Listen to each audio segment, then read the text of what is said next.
Yo, what's up guys? It's Noah here. In today's video, I'm going to be talking through the NBA slate on Draftkings for Monday, March the 6th. We got a 6-game slate for Monday, and as always guys, we're going to go game by game. We're going to talk through each one of these 6 games, give you guys a quick breakdown of what I like, taking a first look at this slate on Sunday night. But as always, before we do get started with the breakdown, if you guys enjoy these DFS videos, if they do help you out, make sure you hit that like button down below, hit that subscribe button if you have not yet.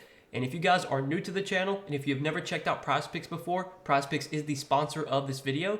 You can actually sign up for PrizePicks, use my promo code Noah. When you do sign up for PrizePicks with my promo code, PrizePicks will match your first deposit up to $100. And if you've never heard about PrizePicks, they're a player prop site, really simple and easy to use. You're just taking more or less on a player's projection. You can see they already have some projections posted for Monday's games. Obviously, not much is on the board right now because I'm making this video on Sunday night. But you take a look at the board again sometime on Monday afternoon, you'll see a ton of props from pretty much every game. And if there's anything that stands out to you, if you think a projection is too high or too low, you just take more or less. You have to make at least 2 picks, but you can make up to 6 picks. You can win up to 25x your money on PrizePicks. You can also mix and match sports, and PrizePicks does offer a ton of other sports outside of just NBA. So if you want to give them a try, make sure you sign up with that promo code Noah, and you will get your first deposit matched up to $100. But let's go ahead and talk through Monday's 6-game slate, guys. We'll start off with the first game of the night, the Celtics and the Cavs. Starting off on the Cleveland side, some big news to keep an eye on for Cleveland today is Donovan Mitchell, currently listed as questionable for this game. If Donovan Mitchell plays, I don't really like too much on Cleveland here. It's not the best matchup against Boston. The only thing that I'll say is that this is like a big-time game, so I would think you're going to see some pretty tight rotations. You're going to see big minutes for a lot of the main guys. But this should be a lower scoring game. It's going to be a slow-paced game, 2 good defensive teams. So there's really no priority plays coming from Cleveland today. Nothing really stands out.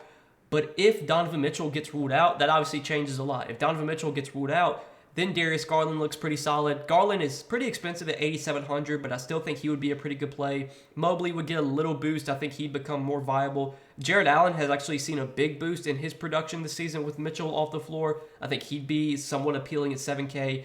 And then obviously for value, we could look to Karis LeVert. Karis LeVert would probably be one of the better value plays on the slate if Mitchell got ruled out. Ricky Rubio would probably pick up some extra minutes as well. He'd be in play at $3,500. Don't really think I'd be going to anyone else on Cleveland though.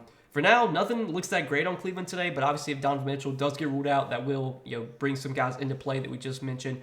Now on the other side with the Celtics, it's a back-to-back for the Celtics. At the time of making this video, they just went into overtime. They had a game Sunday against the Knicks, and that game just went to overtime. So be on the lookout for some possible guys sitting here just because they played an overtime game Sunday. Maybe you see like Tatum rest or Jaylen Brown rest, but I think for now we just kind of have to assume that everyone's playing.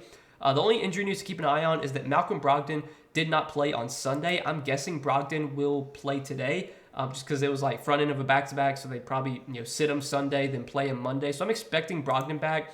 Robert Williams, though, is going to remain out. I think it was reported that he's going to be out for the next 7 to 10 days. So he'll be out once again. We'll have to keep an eye on like Al Horford's status. I know Al Horford has sat a lot of back-to-backs this season. Don't know if he'll play here. They'll probably sit him. This Boston team, there could definitely be guys worth targeting depending on who's in and who's out here. Tatum and Brown at their price tags. Tatum 10.6, Jaylen Brown 8,800. I wouldn't consider either one of these guys priorities today. Obviously, matchup against Cleveland's not great. That hasn't stopped Tatum though from putting up big games. He just faced Cleveland a few days ago, put up almost 70 Draftkings points. Clearly, Jason Tatum has a massive upside and can put up a huge game no matter who he's going up against. But this is not a spot where I'm really like going out of my way to play Tatum. Same goes for Brown. Smart, Derek White. These guys don't look that appealing, especially if Brogdon returns, which I'm assuming he will. If Horford plays, I think he's kind of interesting. He had a really big game on Sunday. I looked at the box score. He had I want to say he almost had like a triple-double. He had like 11 points, 13 rebounds, 6 assists. Like he had a huge game Sunday. I think without Robert Williams, that's definitely going to be a boost for Horford's per-minute production moving forward. But again, it's a back-to-back, and I don't think Horford's played I don't think he's played a back-to-back all season. So honestly, there's a good chance Horford doesn't even play today. If Horford plays, I think he's really appealing at 5,100. He probably would be my favorite play on Boston. If Horford doesn't play, then I assume you'll see either like Mike Muscala or Luke Cornett start at center, and whoever starts at center is going to be a pretty good value play. Both Muscala and Cornett are solid per-minute producers, and they're both really cheap. So keep an eye on that. we definitely could get some value from Boston here, just depending on who's available, since it is the second night of a back-to-back. But let's move on to the next game. I think we talked about everything there. So the Pacers and the Sixers. We'll start off on the Pacers side. Pacers are another team on a back-to-back today, so going to have to monitor their injury report. I know Tyrese Halliburton was questionable for Sunday's game, ultimately wound up playing. We'll have to see if he plays here. If he does play, I don't love the spot against Philly. Philly's been a really good defensive team this season. They play at a really slow pace. Halliburton did have a huge game on Sunday, put up 56 DK points in 34 minutes. Look, he's another one of these guys that can put up a huge game even in a tough matchup, but at 9,200, I think he's priced correctly here. Miles Turner in a really tough spot against Joel Embiid, plus there's going to be some foul trouble risk guarding Embiid, so I'm not super interested in Turner. Not really interested in much from Indiana today. There isn't too much that stands out here. The only guy that I will mention for value, we did see actually Jordan Nwora start in place of Aaron Naismith. Now, is Nwora going to start again? I don't know, but he played 22 minutes. He was solid in those 22 minutes, but he didn't play like a ton. If Nwora does start again, though, I think he is going to be in play for value. Dating back to when he was on the Bucks, especially when he got to play without Giannis and all of those guys, Middleton, Drew. Nwora is a guy that can be productive when he gets minutes. He's not afraid to shoot. He didn't play a ton, even though he started, but I think if he starts again, he will be in play at 3,800. So I did want to mention him. But that's really it for Indiana. Not too much to like on the Pacers today. Now on the other side with the Sixers, pretty good spot here for the Sixers. So there's definitely some guys that are interesting from Philly. I think Joel Embiid looks like the priority play from Philly. Really good matchup against Indiana. We've seen the Pacers give up some big games to centers this season. I think it's a really good spot for Joel Embiid. Embiid's been playing massive minutes lately. Per-minute production's been great. I think he's one of the better spin-ups on this slate. And normally Embiid is not a guy that I've really gone out of my way to pay up for this year. Like I don't think I've played Embiid a ton, this season. But I think on this slate with only 6 games and given the other pay-up options that we'll talk about later, I think Embiid does look like one of the better spins. So I definitely am interested in Embiid here. I don't mind Harden either. Would rather get up to Embiid, but Harden had a huge game last game. He started to find a groove lately. He's had over 50 Draftkings points in 3 out of his last 4. Been playing huge minutes. Stuff in the stat sheet like he always does. I think you get a little bit of a higher ceiling from Embiid, but again, Harden at 10-1 is playable. The rest of the Sixers, though, I don't see too much else I like here. Tyrese Maxey has been starting lately, so if he continues to start, I think he's going to be pretty appealing. He's probably the one guy that I think does stand out besides like Embiid. He has played huge minutes. He played 41 minutes last game against Milwaukee, 34 the game before that against Dallas, 38 against Miami. 5,500. If we're getting this many minutes from Tyrese Maxey, I don't expect him to be nearly as productive playing with Embiid and with Harden, but if he's going to play like almost 40 minutes a night, then at 5,500, he is definitely going to be viable. I do want to mention that Tobias Harris is questionable today, so obviously if Harris gets ruled out, that's even better for Embiid, Harden, and Maxey. All those guys will look even more appealing. And then if Harris doesn't sit, don't know what they would do with the starting lineup. I doubt they would start I doubt they would start 4 guards. I don't think they're going to go with Harden, Maxey. I guess they could start. Maybe they could start Melton and just play Melton at the 3. I guess he's kind of been playing the 3 this year. So if Tobias Harris doesn't play, I assume DeAnthony Melton would start, but they could maybe go with Georges Niang. But I think Niang's been out of the rotation lately. He's barely been playing. Let me see. Pull up his game log. Last game, he did get into the rotation last game, played 28 minutes, but his minutes were really starting to trend down. Maybe he would pick up a spot start. So there could be some value to go to from Philly if Harris is out. If Harris plays at 5,300, I think he's priced about right, but he definitely is a viable option in a pretty good matchup. I don't mind going to him, but I think Maxey, I would probably rather go to between the two. That's really it, though, from the Sixers. Don't see too much else I like here. So let's go ahead and move on to the next game. Talk about Portland and Detroit. So for this one, there's actually a good amount to like just because there's a lot of guys out in this game, specifically on the Detroit side. So we'll start off with Detroit.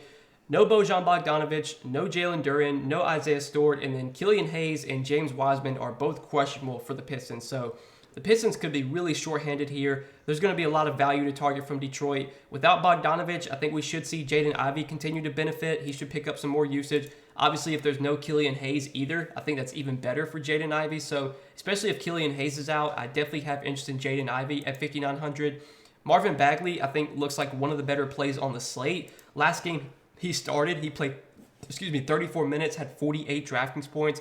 Now, James Wiseman's questionable, so obviously if James Wiseman gets ruled out, that's even better for Marvin Bagley. And This is a pretty good matchup against Portland, especially without use of Nurkic. This has been a good matchup for centers facing the Blazers, so really like Marvin Bagley here. I'd assume he plays a lot, and it's worth noting that even in a blowout last game, he still played even in the blowout, so his minutes feel pretty secure right now. It seems like, Detroit, they got nothing to play for, so they want to see what they got in some of these younger guys, and obviously I think Bagley's going to be someone they continue to try and give minutes to, so really think Marvin Bagley's a good play here. Killian Hayes and James Wiseman, if they play, they're viable options. Killian Hayes had a pretty good game in limited minutes last game, but obviously got injured. I think his minutes would be pretty secure once again without Bojan, so I think he'd be playable at 5,300.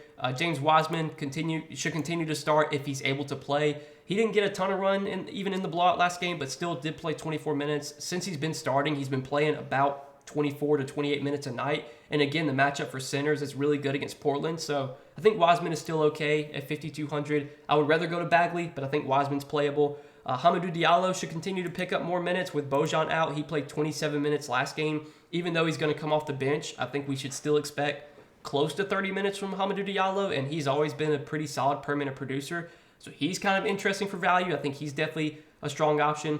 And then Alec Burks was out last game, but it looks like he's going to be back for this one. I would think without Bojan, we see Alec Burks pick up some more minutes. I would like him more if he starts. If he comes off the bench, he's going to be a little bit riskier. But if he is starting, I think he's going to be in play. Obviously, if Killian Hayes gets ruled out, then that probably means Burks would definitely start. So, if there's no Hayes and Burks starts, really like Alec Burks. So, yeah, lots to like from Detroit here. We're going to have to wait and see, if Hayes is in, if Wiseman's in. But I can say for sure that Marvin Bagley looks like a really good play. Jaden Ivey looks solid. Hamidou Diallo looks like a good value. And then, some of these other guys like, Burks, they're going to kind of depend on the status of, Hayes specifically. And then Wiseman, obviously, if he gets ruled out, I think that's just, even better for Bagley. Don't know if there'd be anyone else that would benefit, though. Detroit's really thin on big men right now. They don't really have any other bigs besides Wiseman and Bagley. I guess they can give some minutes to Omiuri, who they just picked up, they just signed. He might get some minutes as center, but I don't think he's really going to be viable for DFS. So yeah, that's it for that game, or for the Detroit side of that game. Now let's talk about Portland. So for Portland today, they're another team on a back-to-back. I would think for the most part, we can expect just about everyone to be in here. Portland, they're fighting for playoff position, so they kind of need to win every game right now. This is a game that hopefully they'll be able to win against Detroit. It's a fantastic spot here for Damian Lillard. Obviously, without Simons, without Nurkic, we can expect Lillard to just continue to have a massive usage rate, play massive minutes. And the matchup's fantastic. I mean, Detroit's been terrible defensively this year, one of the worst defensive teams in the league. Dame put up 54 DK points in only 28 minutes against the Pistons last time they played. I mean, right now, it's hard for Portland to blow out any team right now because, they just don't get a ton of offense from anyone else besides Dame. So if Portland does blow out Detroit here, it's probably because Dame has got 50 points or something. So I'm very interested in Dame as a pay-up option. The matchup's fantastic. The price tag is pretty high, but I think it's warranted just with how much usage, with how many minutes he's getting or playing right now. And then Jeremy Grant, I think, is in a pretty good spot as well. Don't mind him at 7,100. He should continue to be more productive without Simons, without Nurkic. Not too interested in really anyone else on Portland, though. Cam Reddish, Matisse Thybulle should continue to start, but they're not the best permanent producers, and even in the starting lineup, they haven't been super productive. Reddish had that big game against Atlanta, but I don't know if I really want to chase that. I think he's playable at 4,300. He'd probably be my third favorite play on Portland. Again, Matisse Thybulle, not a great permanent producer, but his minutes have been pretty secure when he's been a starter. And 4,200, if you need the value, I don't hate it. But Drew Eubanks, his minutes have really been trending down lately. He's barely been playing much at all. Just been playing 22, 24 minutes, so it's hard to feel super confident in him. We've seen Trenton Watford get more minutes than Eubanks, and honestly, if I was going to go to one of the centers for Portland, I think I'd rather go to Watford over Eubanks, but that might just be a situation to avoid, honestly. Have a feeling there'll probably be better value available on a slate like this. We've already talked about some value that I like, so that's really it for Portland. I think that's it for this game, so let's go ahead and move on to the next one, Atlanta and Miami. So for Miami today, not too much news to talk about here besides, Kyle Lowry remains out. Kevin Love's probable, so he's expected to play. I don't see too much to like on the Heat here. Jimmy Butler at 8,900, I think feels priced about right. Even with Lowry out, obviously Butler's going to get a boost, but I think DraftKings has kind of adjusted the price tag to where Butler's not really a priority for me. I'm not a guy I'm jamming into my lineups. Bam Adebayo, I think, is in a pretty decent spot, but at 8,200, he does feel priced about right as well. Had a huge game against Atlanta last time these teams played a few days ago, for what it's worth. And again, I think the matchup is pretty good for Bam. So, like, I don't mind going to Bam at 8,200. Hero, 7,300. Not a guy I'm super interested in. I would say my favorite play from Miami is probably Bam, at least out of the big three. And then the rest of the Heat, not too much else stands out here. Kevin Love, not been playing a ton of minutes lately. I mean, he only played 18 minutes last game. Not a guy that I'm very interested in right now. Just the minutes are not there. Caleb Martin, Gabe Vincent, Max Strus, like these value guys from Miami, if you want to take a shot on one of them, like I think it's okay. Caleb Martin played 30 minutes last game, was fairly productive. He's still somewhat cheap. Gabe Vincent played 32 minutes. He's still somewhat cheap. Again, none of these guys offer like massive ceilings, but they're playable values if you want to take a shot on somebody down here. But that's really it for Miami. And then on the Atlanta side, I don't really like much on Atlanta today. Not the best spot against Miami. So, Trae Young's in a tough matchup here. Miami's done a really good job slowing down Trae Young. Trae's really struggled against Miami just kind of throughout his career since he's been in the league. Miami, they're a good defensive team. They trap the ball. It's just not the best spot for Trae. I don't think I'm going to go to Trae on this slate. I don't think I'm going to go to DeJounte Murray either. He feels priced about right at 7,900. Clint Capella is the guy that I think looks most appealing from Atlanta. I mean, he just continues to get consistent minutes. Obviously, last game didn't play massive minutes, but he's been a good permanent producer throughout his career. He's been playing at least like 25 minutes a night. Maybe he finally gets like 30 minutes, and we know Capella can produce when he gets the minutes. Obviously, the matchup's not the best, but he did put up 37 DK points, had a double-double against Miami when they just played on Saturday. So I don't mind going to Capella at 6,100. I think he's okay.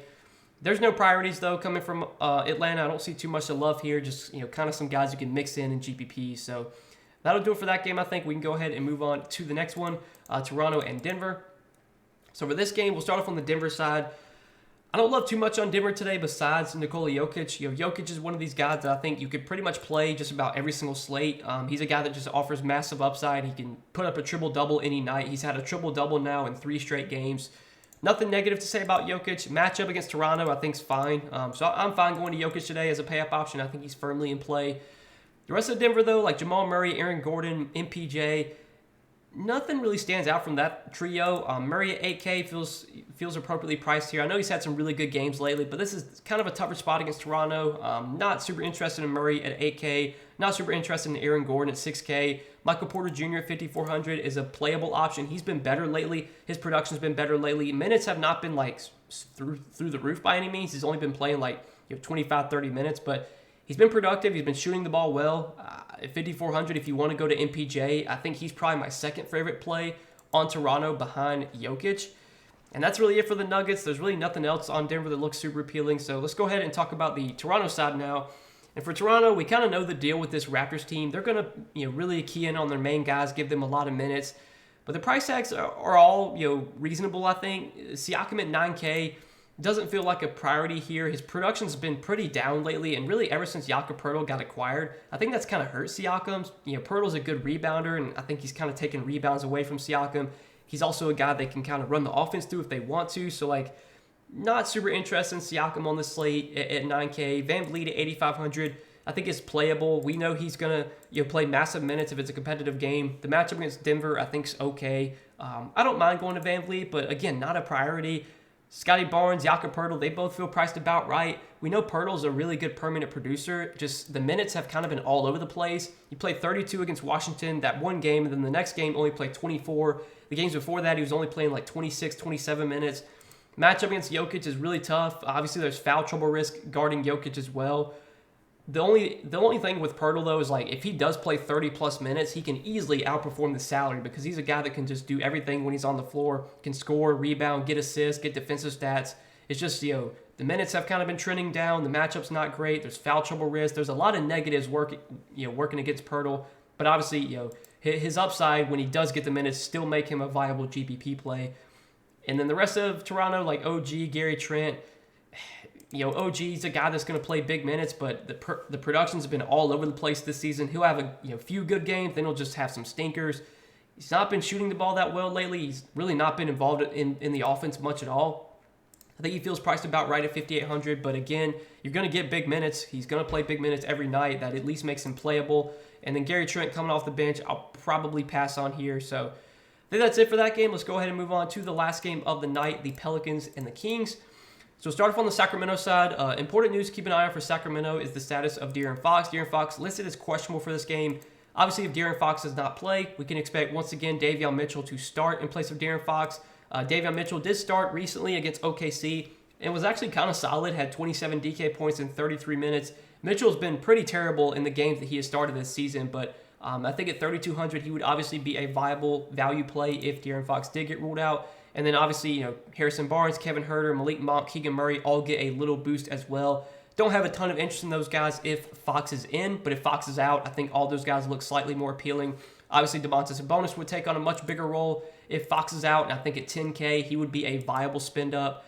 I don't think there's any priority plays coming from Sacramento right now, but obviously that would change if Fox did get ruled out. You can still play Sabonis though in tournaments, even if Fox is in. You could play Fox in tournaments if he's in. He's been playing really well lately, been taking on a big role, playing big minutes.